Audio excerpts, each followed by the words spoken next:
What's up guys, and welcome back to my channel. Today we'll be taking a look at the Panasonic S1.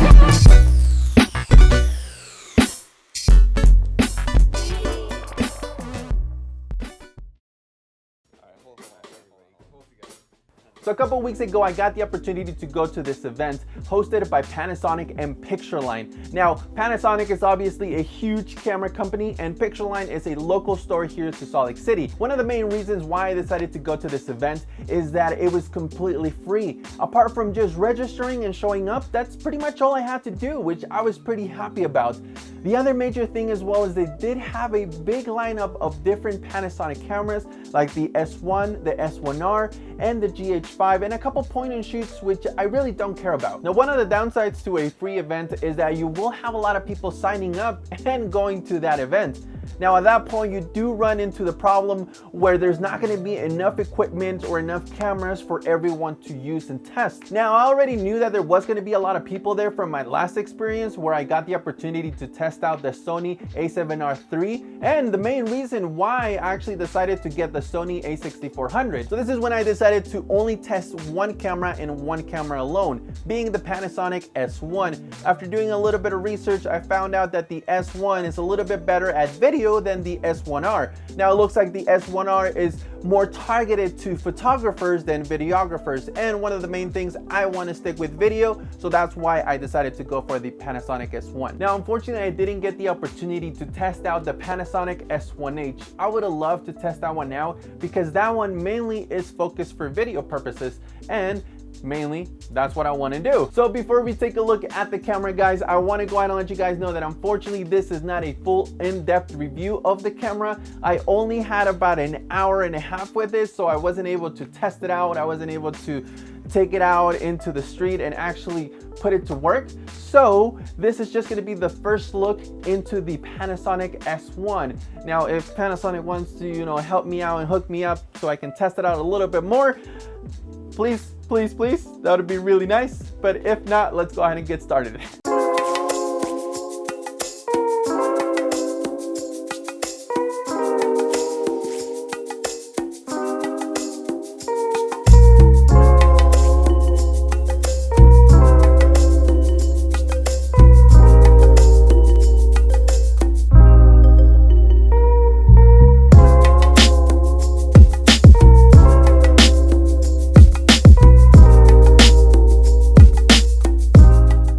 Awesome things about this camera is the way that it's built. This camera is built like a freaking tank. It also has a weather sealing, and what I've seen from it, you can pretty much take it into the shower with you, which I don't know why you would want to do that, but if you want to be that weird, go ahead. Now the S1 for body only weighs about 2.25 pounds.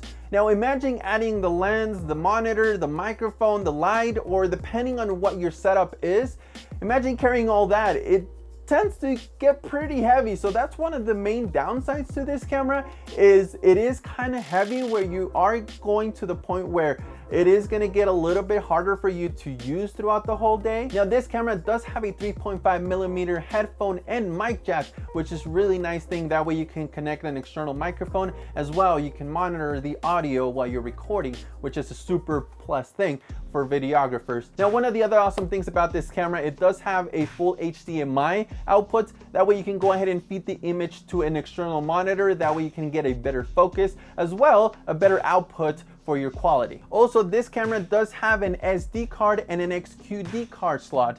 That way, if you want to back up your images, or if you just want to have a backup card, you have that available within this camera. Now, one of the main things that Panasonic has been saying about this camera is that they build this camera for you to have between at least 5 to 6 years, even more if you actually do take care of the camera.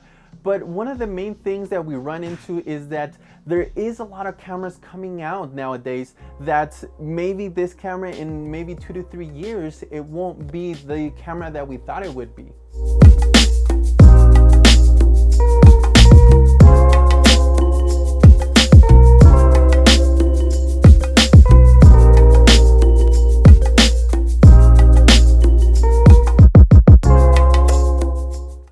One of the main reasons why the S1 is better than the S1R for video is that at 4K, the S1 does give you a full pixel readout out of the sensor, where the S1R gives you a cropped image. Now, one of the things I really like about the camera is that it shoots 4K at 60 frames per second. Now, a lot of cameras don't do this because it is a huge file and it's a lot of data to actually capture, which, I mean, it's really nice that they added it to this camera. Now, it does also shoot 120 frames and 180 frames per second.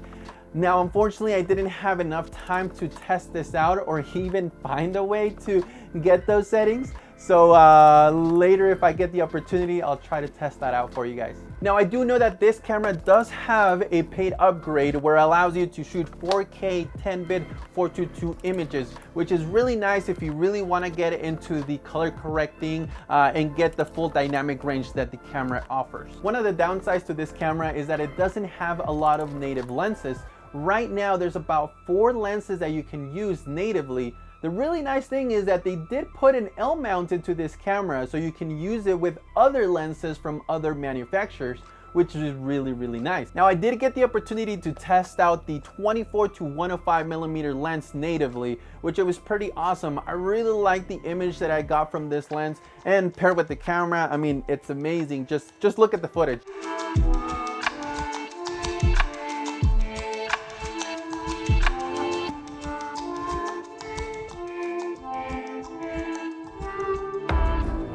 Now, they did have a 50 millimeter lens that I wanted to try out, but unfortunately they didn't have enough, so I didn't get the opportunity to actually test it out and play around with it. Now, I did want to try a little bit of slow motion footage to see how that looked. Unfortunately, because I didn't have enough time with the camera, I wasn't able to find the specific settings for me to test that out. So, I'm a little bit disappointed about that, but it's completely fine.